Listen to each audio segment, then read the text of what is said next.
ನಮಸ್ಕಾರ, ನೀವು ನೋಡ್ತಿದ್ದೀರಾ ಸ್ಪೀಡ್ ನ್ಯೂಸ್ ಕನ್ನಡ. ನಾನು ಪ್ರಿಯಾ ಸೋಮೇಶ್. ನೋಡಿ, ಡ್ರಗ್ಸ್ ನಶೆಗಾಗಿ ಹುಡುಗರು ಹುಡುಗಿರು ಏನೆಲ್ಲ ಮಾಡ್ತಾ ಇದ್ದಾರೆ ತಮ್ಮೆಲ್ಲರಿಗೂ ಗೊತ್ತಿರುವಂಥ ವಿಚಾರ. ಅಪ್ಪ ಅಮ್ಮನ ಹತ್ರ ಜಗಳ ಮಾಡೋದು, ಹೊಡೆದಾಟ ಮಾಡುವಂಥದ್ದು, ಕಳ್ತನ ಮಾಡುವಂಥದ್ದು, ಕೊಲೆ ಆಗಿರುವಂಥದ್ದು, ಇದೆಲ್ಲದನ್ನು ಕೂಡ ನಾವು ಕೇಳಿದ್ದೀವಿ, ನೋಡಿದ್ದೀವಿ. ಜೊತೆಗೆ ನೋಡಿ, ಡ್ರಗ್ಸ್ ನಶೆಗಾಗಿ ದೇವಿಯ ಚಿನ್ನದ ತಾಳಿಯನ್ನೇ ಟಾರ್ಗೆಟ್ ಮಾಡ್ತಿದ್ದ ಕದೀಮರು ಲಾಕ್ ಆಗಿದ್ದಾರೆ. ತುಮಕೂರಿನಲ್ಲಿ ಡ್ರಗ್ಸ್ ಚಟಕ್ಕೆ ದಾಸರಾಗಿದ್ದಂತಹ ಸೈಕೋ ಕಳ್ಳರ ಗ್ಯಾಂಗ್ ದೇವಾಲಯಗಳನ್ನು ಲೂಟಿ ಮಾಡ್ತಾ ಇದ್ರು. ತುರುವೇಕೆರೆ ಪೊಲೀಸರ ಯಶಸ್ವಿ ಕಾರ್ಯಾಚರಣೆಯಿಂದ ಈ ಗ್ಯಾಂಗ್ ಈಗ ಬಂಧನವಾಗಿದೆ. ಆರೋಪಿಗಳು ದೇವಸ್ಥಾನಗಳಲ್ಲಿ ಕಳವನ್ನು ಒಪ್ಕೊಂಡಿದ್ದಾರೆ. 22 ದೇವಸ್ಥಾನಗಳಲ್ಲಿ, ಒಂದಲ್ಲ ಎರಡಲ್ಲ 22. ಮತ್ತೆ ಎಲ್ಲರೂ ಹೇಳ್ತಾರೆ ದೇವರಿಗೆ ಹೆದರ್ಕೊಂತಾರೆ ಅಂತ ಹೇಳ್ಬಿಟ್ಟು. ನೋಡಿ, ದೇವಸ್ಥಾನದಲ್ಲೇ ಕಳ್ತನ ಮಾಡೋದಕ್ಕೆ ಮುಂದಾಗಿದ್ದಾರೆ. ಅದು ಒಂದಲ್ಲ ಎರಡಲ್ಲ 22 ದೇವಸ್ಥಾನಗಳಲ್ಲಿ ಕಳವನ್ನು ಮಾಡಿದ್ದೀವಿ ಅಂತ ಒಪ್ಕೊಂಡಿದ್ದಾರೆ. ಅವರ ಬಳಿ ಇದ್ದ 14 ಲಕ್ಷ ರೂಪಾಯಿ ಮೌಲ್ಯದ ಚಿನ್ನಾಭರಣ ವಶಪಡಿಸಿಕೊಳ್ಳಲಾಗಿದೆ. ಈಗ ಅದ್ರ ಜೊತೆಗೆ ದೇವಿಯ ತಾಳಿಗಳೇ ಇವರ ಮುಖ್ಯ ಗುರಿಯಾಗಿತ್ತು. ನಶೆಯ ಲೋಕದಲ್ಲಿ ತೇಲಾಡಲು ಹಣಕ್ಕಾಗಿ ದೇವಸ್ಥಾನಗಳನ್ನೇ ಲೂಟಿ ಮಾಡೋದಕ್ಕೆ ಮುಂದಾಗಿದ್ರು. ತುಮಕೂರು ಜಿಲ್ಲೆಯ ತುರುವೇಕೆರೆ ಪೊಲೀಸರು ಯಶಸ್ವಿ ಕಾರ್ಯಾಚರಣೆಯನ್ನ ನಡೆಸಿ ಇವರೆಲ್ಲರನ್ನು ಕೂಡ ಬಂಧಿಸಿದ್ದಾರೆ. ಬಂಧಿತ ಆರೋಪಿಗಳು ನೀವೆಲ್ಲ ಅನ್ಕೊಂಡಿರ್ತೀರ 35-40 ವರ್ಷ ಅಂತ. ಇಲ್ಲ, ಇನ್ನು ಚಿಕ್ಕ ಹುಡುಗರು, 19ರಿಂದ 29 ವರ್ಷದೊಳಗಿನ ಯುವಕರು.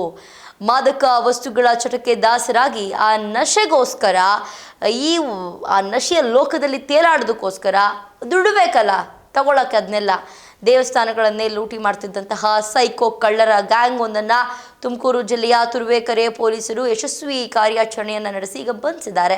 ಈಗ 14 ಲಕ್ಷ ರೂಪಾಯಿ ಮೌಲ್ಯದ ಚಿನ್ನಾಭರಣ, ಹಾಗೆ ವಸ್ತುಗಳು, ಒಂದಷ್ಟು ಚಿಕ್ಕ ಪುಟ್ಟ ಬೆಳ್ಳಿ, ಅದು ಇದು ಅಂತೇಳಿ ವಸ್ತುಗಳು, ಅದೆಲ್ಲದನ್ನು ಕೂಡ ವಶಪಡಿಸಿಕೊಳ್ಳಲಾಗಿದೆ. ಬಂಧಿತ ಆರೋಪಿಗಳು 19ರಿಂದ 29 ವರ್ಷದೊಳಗಿನ ಯುವಕರಾಗಿದ್ದು, ಇವರೆಲ್ಲರೂ ಕೂಡ ಡ್ರಗ್ಸ್ ಚಟಕ್ಕೆ ದಾಸರಾಗಿದ್ರು.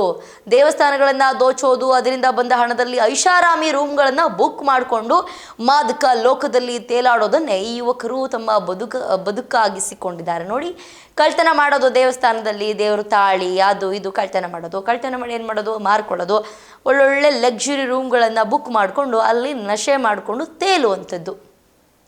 ತುಮಕೂರು ಜಿಲ್ಲೆಯಾದ್ಯಂತ ಸದ್ದು ಮಾಡಿದಂತಹ ಈ ಖತರ್ನಾಕ್ ಗ್ಯಾಂಗ್ ಒಂದಲ್ಲ ಎರಡಲ್ಲ ಬರೋಬ್ಬರಿ 22 ದೇವಸ್ಥಾನಗಳ ಬೀಗ ಮುರಿದು ಕಳವನ್ನ ಮಾಡಿರುವುದಾಗಿ ಒಪ್ಕೊಂಡಿದೆ.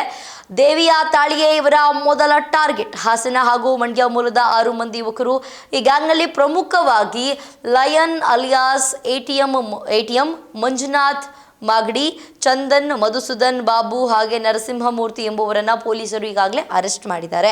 ದೇವಸ್ಥಾನಗಳ ಹುಂಡಿ ಹಣದ ಜೊತೆಗೆ ಗರ್ಭಗುಡಿಯಲ್ಲಿದ್ದಂತಹ ದೇವಿಯ ಚಿನ್ನದ ತಾಳಿಗಳ ಮೇಲೆ ಕೂಡ ಈ ಕಳ್ಳರ ಕಣ್ಣಿರ್ತಾ ಇತ್ತು. ಇನ್ನು ಆರೋಪಿಗಳು ಮತ್ತೊಂದು ದೊಡ್ಡ ದರೋಡೆಗೆ ಹೊಂಚನ್ನು ಹಾಕಿದಾಗ ಸಿಕ್ಕ ಖಚಿತ ಮಾಹಿತಿಯ ಮೇರೆಗೆ ತುರುವೇಕೆರೆ ಪೊಲೀಸರು ದಾಳಿ ನಡೆಸಿ ಗ್ಯಾಂಗ್ ಅನ್ನ ಲಾಕ್ ಮಾಡಿದ್ದಾರೆ. ಬಂಧಿತ 25 ಚಿನ್ನದ ತಾಳಿಗಳು ಸೇರಿದಂತೆ ಒಟ್ಟು 14 ಲಕ್ಷ ರೂಪಾಯಿ ಮೌಲ್ಯದ ಮಾಲುಗಳನ್ನು ವಶಪಡಿಸಿಕೊಳ್ಳಲಾಗಿದೆ. ತುರುವೇಕೆರೆ ಪೊಲೀಸ್ ಠಾಣೆಯಲ್ಲಿ ಪ್ರಕರಣ ದಾಖಲಾಗಿದ್ದು, ಆರೋಪಿಗಳಿಂದ ಇನ್ನಷ್ಟು ಕಳವು ಪ್ರಕರಣಗಳ ಮಾಹಿತಿ ಕೂಡ ಹೊರಬರುವಂತಹ ಸಾಧ್ಯತೆ ಕೂಡ ಇದೆ. ನೋಡಿ, ಕಳ್ತನ ಮಾಡ್ತಾರೆ. ನೋಡಿ, ದೇವರ ಮೇಲಿರುವಂತಹ ತಾಳಿನೂ ಕೂಡ ಬಿಡಲ್ಲ ಈ ಕಳ್ಳರು ಅಂತಂತಂದ್ರೆ. ದೇವಸ್ಥಾನದೊಳಗಡೆ ಇರುವಂತಹ ದೇವರ ವಿಗ್ರಹಗಳು, ಚಿನ್ನದ ಸಣ್ಣ ಪುಟ್ಟ ವಿಗ್ರಹಗಳನ್ನು ಕೂಡ ಬಿಡಲ್ಲ ಅಂತಂದ್ರೆ, ಇನ್ನು ಇವರು ಬೇರೆಯನ್ನೆಲ್ಲ ಕಳ್ತನ ಮಾಡಲ್ಲ, ಬೇರೆಯವ್ರ ಮನೆಗೆಲ್ಲ ಕನ್ನ ಹಾಕಲ್ಲ ಅನ್ನೋದಕ್ಕೆ ಏನು ಗ್ಯಾರಂಟಿ? ವಯಸ್ಸು ನೋಡಿದ್ರೆ ಇನ್ನೂ 19ರಿಂದ 26, 27, 29 ಇದ್ದಾರೆ, ಎಲ್ಲ ಸಣ್ಣವರು. ಈಗಲೇ ಈ ರೀತಿ ಬುದ್ಧಿ, ದೊಡ್ಡವರಾದ್ಮೇಲೆ ಇನ್ನೇನು ಮಾಡ್ತಾರೋ ಆಗಲೇ ಈ ರೀತಿಯಾದಂತಹ ಬುದ್ಧಿ. ದೇವಸ್ಥಾನದ ಕಳ್ತನ ಮಾಡಿಕೊಂಡು, ಆ ಲಕ್ಸುರಿ ರೂಮ್ಗಳನ್ನ ಬುಕ್ ಮಾಡಿಕೊಂಡು, ನಶೆ ಮಾಡಿಕೊಂಡು, ಇದೆಲ್ಲ ಒಂದು ಜೀವನನ ಕಷ್ಟಪಟ್ಟು ದುಡ್ಕೊಂಡು ತಿನ್ನಬೇಕು. ಇದಾಗಿತ್ತು ಇವತ್ತಿನ ವಿಶೇಷ. ನೋಡ್ತಾ ಇರಿ ಸ್ಪೀಡ್ ನ್ಯೂಸ್ ಕನ್ನಡ. ಸುದ್ದಿ ನಿಮ್ಮದು, ವೇಗ ನಮ್ಮದು.